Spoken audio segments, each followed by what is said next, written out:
오늘 제가 음성이 별로 맑지를 못한데 양해해 주시기를 바라고, 또 설교를 가급적이면 짧게 하도록 노력은 하겠습니다.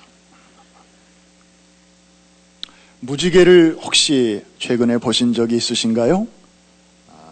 비 온 후에 이렇게 날이 개이면서 빨주, 노초, 파남보, 참 아름다운 색깔입니다.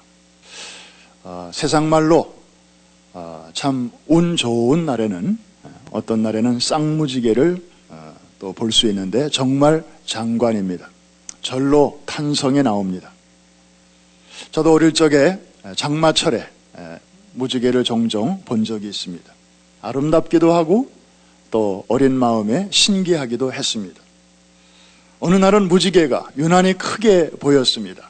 막 달려가면 손으로 이렇게 잡을 수 있을 것 같은 그런 생각이 들었습니다. 그래서 이야기 속의 소년처럼 용감하게 그쪽을 향해서 막 달려갔던 적도 있었습니다. 그런데 좀처럼 가까워지지 않는 아쉬움 속에서 결국은 무지개를 만져보지도 못하고 그냥 집으로 향한 적이 몇 번 있었습니다. 그러면서도 저 너머 어딘가에는 뭔가 아름다운 세계가 숨쉬고 있을 것만 같은 그런 막연한 동경에 사로잡히곤 했습니다. 이런 느낌은 저 같은 시골 아이, 또 우리 같은 한국 사람만 갖는 정서는 아닌 것 같습니다. 영국의 유명한 낭만파 시인 윌리엄 워즈워드는 그의 무지개라는 시에서 이렇게 노래하고 있습니다. 하늘의 무지개를 볼 때마다 내 가슴이 뛰는구나. 이럴 때는 좀 백뮤직이 나와주면 참 좋은데. 내 어릴 적에도 그랬고 다 자란 오늘에도 매 한 가지. 나이 들어서도 역시 그럴 것이지만 그렇지 못하다면 차라리 죽는 게 나으리라. 어린이는 어른의 아버지, 바라노니 나의 하루하루가 이 자연이 주는 경건함과 설렘으로 이어질 수 있기를. 그런가 하면 1939년에 나온 영화 오즈의 마법사의 주제가이기도 하고 Song of the Century, 세기의 노래라고 일컬어진 아름다운 멜로디가 있습니다. Over the Rainbow라는 그런 노래를 아마 여러분들도 많이 들어보셨을 것입니다. 거기에 노랫말도 이렇습니다. 저 하늘 높이 무지개 너머 어딘가에, 언젠가 자장가에서 들어본 적이 있는 곳이 있다네. 한번 해볼까요? Somewhere over the rainbow, way up high, there's a land that I heard of once in a lullaby. 이런 멜로디 아마 많이 이렇게 차에서도 들으실 수 있을 것입니다. 이처럼 무지개는 동양이나 서양이나 아름다움과 또 희망의 대명사입니다. 그런데요, 이 무지개에는 또 다른 의미가 들어있습니다. 어떻게 보면 더 깊고 더 중요한 의미가 있는데 바로 성경에 있습니다. 곧 무지개는 한마디로 약속입니다. 영어로 하면은 promise. 어서 많이 들어본 이름이죠? promise. 이거는 사람과 사람끼리 주고받는 약속이 아니에요. 하늘과 땅의 약속인데 하늘의 하나님이 땅에 있는 인간에게 주신 언약의 증표. 이것이 바로 무지개의 시작이에요. 노아의 이야기는 여러분들이 너무나 많이 들으셨기 때문에 더 이상 반복할 필요가 없습니다. 자, 홍수의 심판은 지나갔습니다. 노아의 가족 8식구가 살아남았습니다. 참 신기한 것은요, 여러분 한자를 보면 배선자 있죠? 배선자를 어떻게 쓰죠? 마음으로 한번 써보십시오. 왼쪽에 이렇게 배를 뜻하는 주자가 있고요. 그 오른쪽 상단에는 8 팔자가 있고요. 그 밑에는 입구자가 이렇게 있습니다. 그러니까 배 안에 8명이 타고 있는 모습이에요. 이거 어디서 많이 본 거 아닙니까? 성경 이야기예요. 창세기에 나오는 이야기예요. 창세기의 내용과 한자가 서로 통하고 있어요. 모르게 몰라도 이 한자를 만든 중국의 머나먼 조상들은 이 홍수 이야기를 알고 있었다 이 말이죠. 자, 이 8식구가 이제 배에서 내렸습니다. 새로워진 지구의 표면에 발을 내디뎠습니다. 그들의 마음속에는 첫째로 구원의 감격이 있었을 것입니다. 야, 하나님이 우리를 살려주셨구나. 그러면서도 동시에 또 불안한 마음도 있었을 것 같아요. 왜냐하면 우리가 잘 못 살면 하나님이 직전에 홍수로 세상을 쓸어버리신 것처럼 혹시 이런 일이 또 있을 수도 있겠구나. 한번 일어났으니까 막연한 불안감 또 두려움도 공존하고 있었을 것입니다. 특별히 장대비라도 막 쏟아지는 날이면, 그것도 몇 시간째 막 오는 날이면 여러분 같으면 그런 생각 안 들겠어요? 작년에 샌디 때문에 얼마나 고생했습니까? 그리고 지금까지도 그 데미지 때문에 고생하는 분들이 있잖아요. 그런 분들은요, 정말 그런 비가 유난히 많이 오는 날이면 또 걱정이 될 거예요, 아마. 그때 그 아픔이 너무나 컸기 때문에. 요만한 아픔에도 그런데 지구를 삼키는 큰 홍수가 얼마 전에 지나갔으니 노아의 식구들에게는 아마 그런 생각이 있었을 것이에요. 하나님께서는 저들의 마음을 아셨던 것 같아요. 그래서 그들의 마음을 안심시켜 주시는 그런 약속의 말씀을 주셨는데, 창세기 9장 11절 거기에 보니까 내가 다시는 모든 생물을 홍수로 멸하지 아니할 것이라. 이렇게 한 번만 말씀하셔도 될 텐데 바로 이어서 또 이런 말씀을 하셔요. 땅을 멸할 홍수가 다시 있지 아니하리라. 같은 내용을 이렇게 반복해서 말씀하신다고 하는 것은 강조형입니다. 이것도 모자르다 싶으셨는지 저들에게 증표를 하나 보여주셨습니다. 하나님이 이르시되 내가 나와 너희와 모든 생물 사이에 대대로 영원히 세우는 언약의 증거를 하나 줄 텐데 그게 바로 이것이다. 내가 내 무지개를 내 구름 속에 두었나니 이것이 나의 세상 사이의 언약의 증거니라. 말씀이 끝나자마자 무지개가 착 하고 노아 앞에 펼쳐지게 되었습니다. 여러분, 이 무지개는 히브리어로 캐쉐트라고 하는데 이것의 의미는 활입니다. 쏘는 활. 그래서 활을 영어로 바우라고 하죠. 그런데 활은 바우인데 무지개는 레인보우예요. 똑같은 BOW가 활에도 들어가 있고 무지개에도 들어가 있는 이유가 이제는 좀 알 것 같죠. 그래서 무지개가 활처럼 생겼잖아요. 여러분, 활은 어떤 때 쓰는 것입니까? 짐승을 잡을 때 씁니다. 적군을 쓰러뜨릴 때 씁니다.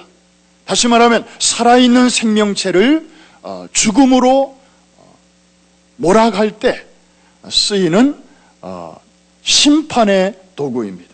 그런데 이 무지개가, 이 활이 어디를 향하고 있습니까? 땅을 향하고 있는 것이 아니라 하늘을 향하고 있습니다. 여기에 하나님의 놀라운 메시지가 들어있습니다. 하나님은 이 무지개를 통하여 마치 이렇게 말씀하십니다. 내가 내 입으로 말하건대 내가 다시는 홍수로 이 땅을 쓸어버리는 일은 없을 것이다. 자, 그 약속의 증표로 내가 무지개를 세운다. 만일에 무슨 일이 생겨서 내가 내 입으로 지금 한 약속을 어길 시에는 그 무서운 이 화살을, 심판의 화살을 너희들에게가 아니라 바로 하늘로 쏠 것이다. 다시 말하면 당신에게로 쏠 것이라는 의미예요. 그러니까 이 말은 무슨 뜻이냐면은 하나님께 우리와 같은 목숨이 있다면, 하나님께도 우리와 같은 생명이 있다면 당신의 목숨을 걸고라도, 당신의 생명을 걸고라도 이 약속을 지키시겠다는 것입니다. 저는요, 이 말씀을 묵상하다가 이것이 이렇게 깨달아지면서 막 소름이 끼치더라고요.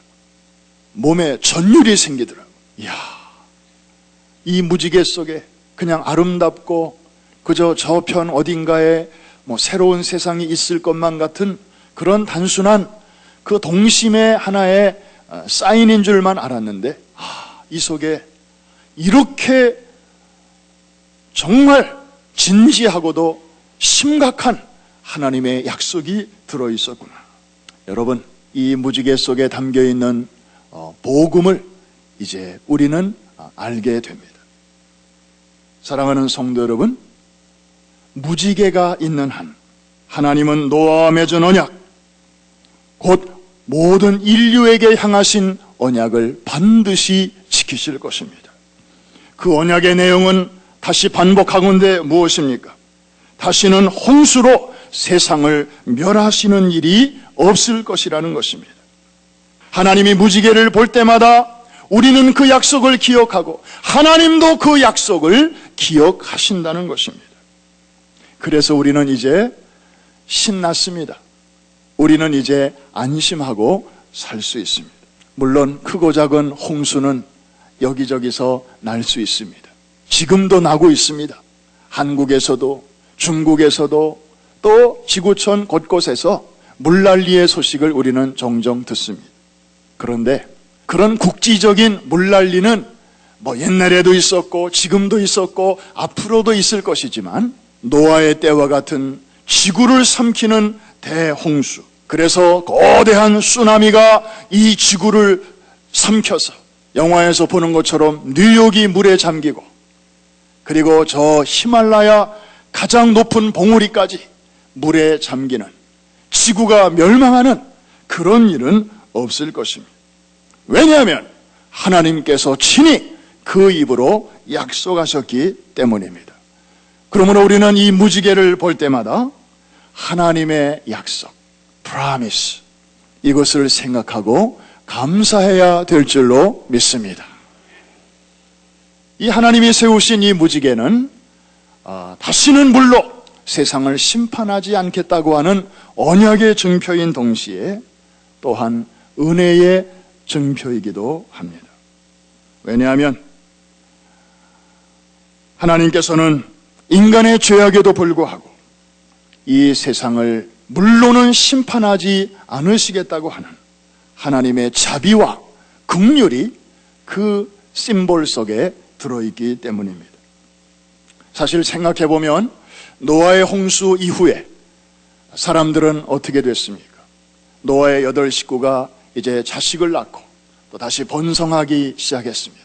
사람이 다시 많아지기 시작했습니다. 저들은 어떻게 살았습니까? 노아처럼 경건하게 다 살았나요? 아니에요.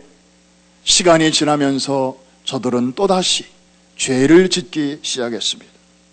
사람들은 그 마음이 부패하여져서 나중에는 바벨탑까지 쌓게 됩니다. 서로 싸우고 다투고 죽이고 미워하고 원망하고 달라진 게 하나도 없었습니다. 아니, 더 옛날보다 더 안 좋아진 것 같습니다. 하나님께서 사람 지으신 것을 정말 한탄하시고 또 한탄하시게 되었습니다. 저나 여러분이 만일에 하나님이라면 그런 모습을 내려다보시면서 무슨 생각을 하셨을까요? 야, 이거 쓸어버리고 다시 기회를 줬는데 전보다 더 하는구나. 이것들 다시 한번 그냥 싹 쓸어버리고 다시 시작해야 되겠다. 노아 가지고 안 되니 이제는 다른 사람을 좀 인류의 새로운 조상으로 세워서 그렇게 시작해야 될 건가 보다. 그런데 하나님은 그런 생각하지 아니하셨습니다. 차라리 바벨탑을 쌓는 사람들로 하여금 언어를 혼잡케 해서 탑이 중단케 하시는 일은 하셨어도 저들에게 또다시 무시무시한 그런 물의 심판을 내리지 아니하셨습니다. 저들의 죄악이 참을만 해서가 아니었습니다. 노아와 맺은 무지개 언약 때문입니다. 거룩하신 하나님은 죄를 참으시는 것이 아니라 죄에 대한 심판을 참고 계셨습니다. 이것이 바로 하나님의 은혜요, 하나님의 자비와 긍휼입니다. 오늘날 우리에게 죄와 허물이 여전히 많이 있지만 우리가 멸망하지 않고 지금까지 살 수 있는 것은 오직 하나님의 은혜 때문인 줄로 믿습니다. 심판의 활이 땅을 향하지 않고 하늘을 향하고 있음은 하나님이 우리의 허물을 덮어주시겠다는 것입니다. 그리고 그 허물이 정문제가 되어서 공의로운 하나님의 심판의 활을 꼭 당기셔야만 한다면 그 화살은 우리에게가 아니라 하나님 당신에게로 향하시겠다는 뜻입니다. 이런 하나님의 은혜가 절정을 이룬 장소가 있습니다. 거기가 바로 갈보리 십자가입니다. 예수님이 달리신 십자가는 죄인된 우리를 향하신 하나님의 은혜의 하이라이트입니다. 왜냐하면 거룩하신 아버지께서 우리의 허물은 덮으시고 우리의 죄값을 죄 없으신 아들을 죽여서 다 대신 지불하셨기 때문입니다. 심판의 화살, 저주의 화살을 우리에게로 쏘시지 않고 죄 없는 당신의 아들에게로 쏘신 장소, 거기가 바로 십자가입니다. 아들에게 쏘신 것은 곧 당신에게 쏘신 것이나 마찬가지입니다. 한 줄기의 빛을 프리즘을 통과해보면 7가지의 색깔로 아름답게 나타나지요. 마찬가지로 어두운 세상에 빛으로 오신 예수님, 주님께서 운명하시기 직전에 십자가에서 7마디의 말씀을 하셨다고 하는 사실은 의미심장합니다. 아버지, 저들을 사하여 주옵소서. 자기들이 하는 것을 알지 못하니이다. 용서의 메시지를 선포하셨습니다. 두 번째로는 내가 진실로 내게 이르노니 오늘 내가 나와 함께 낙원에 있으리라. 한편 강도에게 향하신 또 한 번의 용서의 메시지였습니다. 세 번째로는 엘리 엘리 라마 사박다니, 나의 하나님 어찌하여 나를 버리셨나이까. 하나님의 심판의 화살을 맞으시고 아버지에게서 마저 외면당하시는 그 죄 없는 아들의 절규입니다. 누구 때문에? 바로 우리 때문에. 네 번째로는 여자여 보소서 아들이니이다. 또 그 제자에게 이르시되 보라 내 어머니라. 마리아와 사도 요한에게 주시는 자식으로서 부모를 끔찍히 생각하는 그러한 사람의 도리를 다하시는 주님의 모습을 볼 수 있습니다. 다섯 번째로는 내가 목마르다. 여섯 번째로는 It is finished. 다 이루었다. Paid off. 다 빚을 갚았다. 주님은 이렇게 선포하시고, 마지막 7번째로는 아버지여 내 영혼을 아버지 손에 부탁하나이다. 성경대로 죽으셨습니다. 그런데 주님은 성경대로 다시 부활하셨습니다.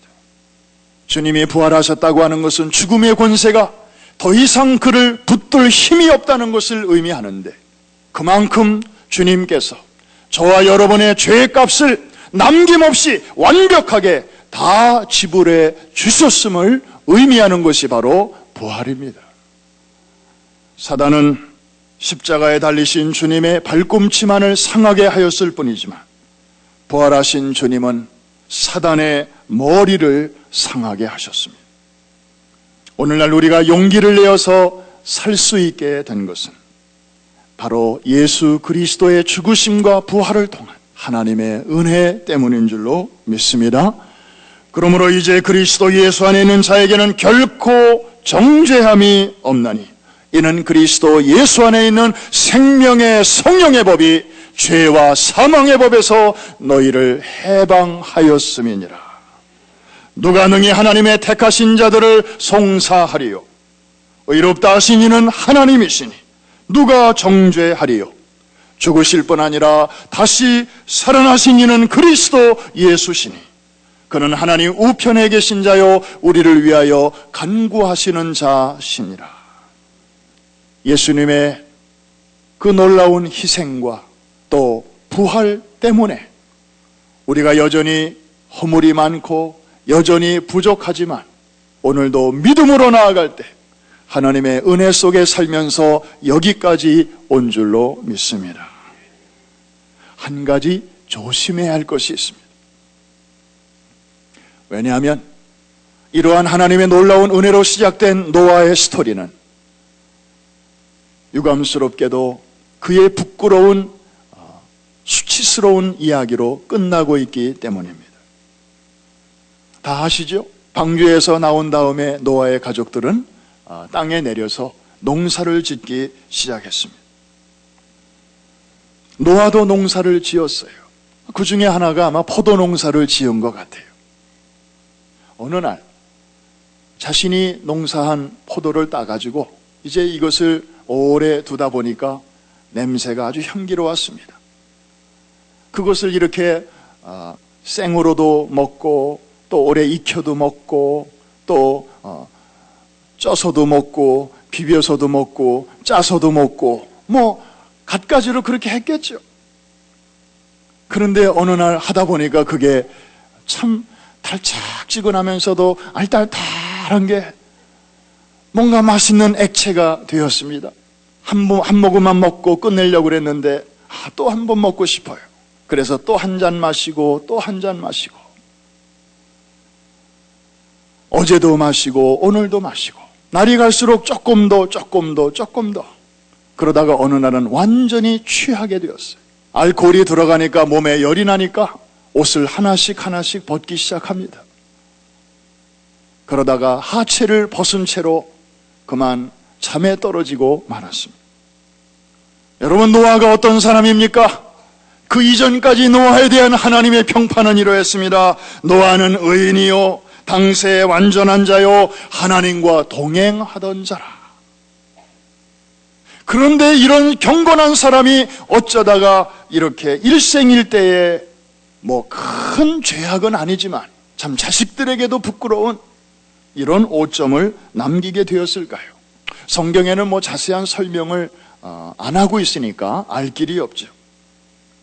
그런데 노아의 일생을 전체적으로 보면 정황적으로 좀 느껴지는 게 있습니다. 한번 들어보십시오. 자, 홍수가 일어났던 해는 노아의 나이 600세 되던 해였습니다. 그리고 그는 950살에 죽었습니다. 이 말은 홍수 이후에 노아는 350년이나 더 살았다는 것입니다. 바로 이 기간 동안에 이 부끄러운 사건이 발생했습니다. 어째 이런 일이 생겼을까요? 여러분, 그 끔찍한 홍수도 끝났습니다. 노아는 홍수 이후에 정말 구원의 즐거움 속에서 그리고 하나님과 늘 이렇게 동행하며 살았을 것입니다. 그저 작은 일에도 감사하고 뭐 생명보다 더 중요한 게 어디 있겠습니까? 살려주신 게 감사해서 늘 그렇게 하나님 앞에서 조심스럽게 그렇게 한 걸음 한 걸음 걸었을 것입니다. 그런데 시간이 지나면서 이제 모든 것들이 원위치로 돌아오는 것 같았습니다. 비가 쏟아져도 하늘에 무지개가 그때마다 떴습니다. 그러니까 무지개를 볼 때마다 노아는 안심합니다. 비가 이렇게 와도 지난번처럼 그렇게 오지는 않을 거야. 저 무지개를 봐. 그러면서 안심했을 것입니다. 우리들처럼. 그런데요, 좀 그런 건강한 생각이 오래오래 갔으면 좋겠는데 노아도 사람인지라 처음에는 감사하고 처음에는 정말 제대로 살아야지, 조심해서 살아야지, 다시는 이런 일이 없도록 해야지 하고 그렇게 다짐하다가도 시간이 지나면서 점점 무뎌지고 말았습니다. 영적인 긴장감이 늦추어지기 시작합니다. 주님과 영적 교제를 늘 갖다가 어느 때부터인가 다른 주님과의 교제가 시작됩니다. 다른 주님은 바로 포도 주님입니다. 이 주님과의 교제에만 충실하지 않고 생활에 다른 재미가 생기는 것입니다. 그러다 보니까 결국에는 이런 일들이 발생하게 되는 것입니다. 결국 영적인 방심이 당대 의인이라 칭송을 받는 이 노아를 이렇게 치명적인 수치의 구덩이에 빠뜨리고 만 것입니다. 자, 이럴 때 그 부끄러움을 누가 가리워줬습니까? 노아의 어린 그 아들들 중에서 두 아들이 그것도 뒷걸음질 쳐가지고 아버지의 하체를 옷으로 이렇게 가리워줍니다. 요즘은 아이들이 문제를 만들고 부모들이 그 문제를 해결해 준다 이렇게 생각하지만 그런 경우도 있지만 항상 그런 것만은 아닌 것은 노아의 경우를 보더라도 어른이 만들어 놓은 그 부끄러움을 어린 자식들이 가리워주는 것을 보게 됩니다. 414 윈도우의 중요성이 이런 거 하나만 보더라도 알 수 있습니다. 하나님은 우리 시대에 어른들이 만들어 놓은 이런저런 많은 문제들을 어린아이들을 통하여 하나씩 하나씩 해결해 나가십니다. 그래서 어린아이들이 참 중요한 것입니다. 아이들이 클 때까지 기다릴 일이 아닙니다. 아이들은 미래가 아닙니다. 이미 현재입니다. 지금 저 아이들을 제대로 세우지 못하면 우리는 현재도 잃어버리고 미래도 잃어버리는 것입니다. 하나님께서 우리 교회에 이 비전을 일찌감치 주셔서 이것으로 세계를 섬길 수 있게 하신 것은 하나님의 놀라운 은혜요 또 섭리요 계획인 줄로 믿습니다. 한 가지 조심할 것이 있다고 그랬죠? 우리가 하나님의 이 구원의 은총 속에 살면서 자칫 잘못하면 우리도 노아가 걸어갔던 그 실수를 범할 수 있습니다. 하나님의 은혜로 구원받았다 할지라도 그것을 빙자해서 영적인 긴장이 흐트러지지 않도록 우리도 조심해야 됩니다. 여러분, 바로 방금 전에 끔찍한 홍수를 겪었고 정말 순간순간 하나님과 동행하였던 노아가 얼마 가지 아니해서 그런 시험에 빠졌다면 우리 같은 사람은 얼마나 조심해야 되겠는지 말해 뭐 하겠습니까? 예수 믿고 구원받았으면 그거로 다 된 줄 알고 우리의 혁띠를 풀면 결코 안 됩니다. 우리의 구원은 시작된 것이지 아직 완성된 것이 아니기 때문입니다.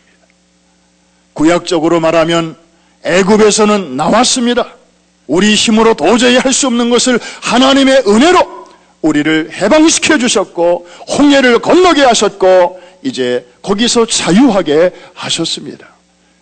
이제 우리는 더 이상 미신과 악습과 사주와 팔자와 궁합과 그런 것들의 전통에 우리는 얽매일 필요가 없습니다.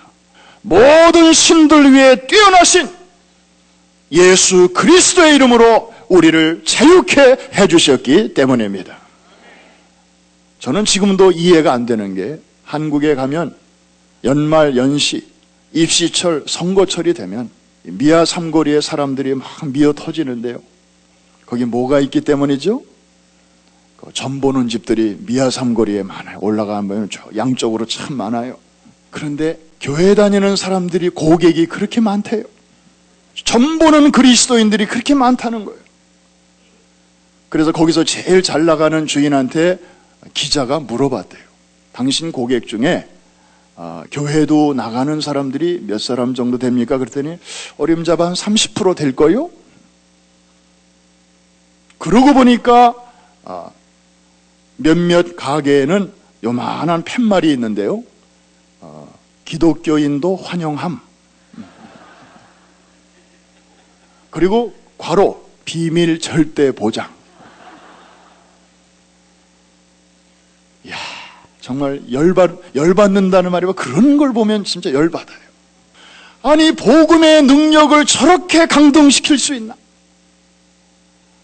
예수님의 죽으심과 부활을 통하여 우리에게 주신 이 구원, 이 자유, 이 해방, 그게 얼마나 저들에게 시시했으면 그것 가지고 안 돼서 시시하게 점쟁이를 찾아가나. 아마 그런 사람들은 교회를 다니면서도 이사도 마음대로 못할 거예요. 아마 손 없는 날 받으러 가서 그 날짜 받아야 아마 이사할 거예요. 구약적으로 말하면 우리가 구원받은 것은 출애굽한 것인데 이건 정말 놀라운 사건입니다. 우리 힘으로는 죽었다 깨나도 할 수 없는 일이에요. 하나님께서 하신 것입니다. 할렐루야. 그런데 애굽을 나왔다고 해서 구원이 다 완성된 건가요? 아니죠. 아직 가나안 땅에는 들어가지 않았습니다. 영어로 표현하면 already, but not yet.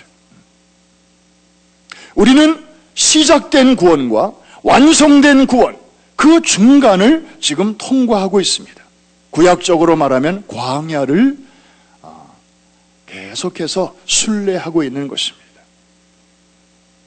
이해가 되시면 아멘. 우리는 지금 광야에 나와 있는 것입니다. 그래서 가나안 땅을 바라보면서 나 가난 목지 귀한 성에 들어가려고. 이 찬송은 광야에서 부르는 찬양이지 천국에서 부르는 찬양도 아니고 바로 우리의 주제가입니다. 그래서 믿음으로 구원을 받았다 할지라도 아직 영광 중에 들어가지 않았기 때문에 우리는 지금 성화의 과정에 있는 것입니다. 이 성화의 과정은 얼마나 걸립니까? 사람마다 다르지요. 어떤 분에게 어떤 클래스에서 제가 물어봤습니다. 자, 우리가 지금 다 성화의 과정에 있는데 이것이 완성되기까지 얼마쯤 걸릴 것 같습니까? 그랬더니 다들 가만히 계신데 어떤 분이 5년이요. 제가 그 말씀 들으면서 좀 걱정이 됐습니다. 왜냐하면 성화의 완성은 죽을 때 완성되는 것인데 혹시 저분이 5년밖에 못 살면 어떡하나. 그렇습니다. 이거는 언제 완성되는가 하면은 이제 이 땅에서의 수고가 다 마치고 주님이 오라 하실 때, 우리가 이 세상을 떠날 때 이제 우리는 성화의 단계에서 마지막 단계인 영화, 글로리피케이션으로 들어가는 것입니다.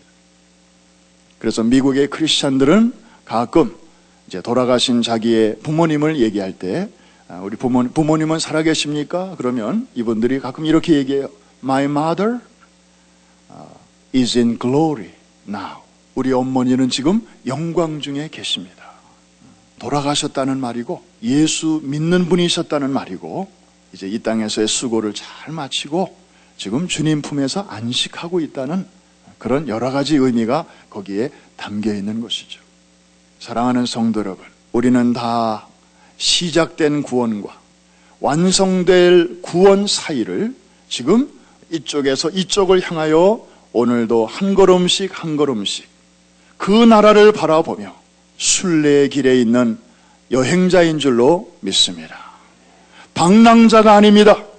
김삿갓 북한 방랑기. 이것은 다니긴 다니는데 정처 없이 다니는 것이지만 순례자는 목표가 있습니다. 가야 할 목적지가 분명한 사람입니다. 사랑하는 성도 여러분, 하나님은 우리를 불러주실 때는 있는 모습 그대로 불러주십니다. 있는 모습 그대로 받아주시고 구원해 주십니다. 그러나 일단 우리를 구원하신 후에는 우리를 있는 모습 그대로 내버려 두시지를 않습니다. 우리가 계속해서 거룩해지기를 원하시고 계속해서 성장, 성숙하기를 원하고 계십니다. 날마다 진보를 나타내기를 원하십니다. 행여나 여러분 가운데 나는 예수 분명하게 믿었고 이제 천국의 약속이 있으니까 이제는 대충 살아도 나는 천국 간다.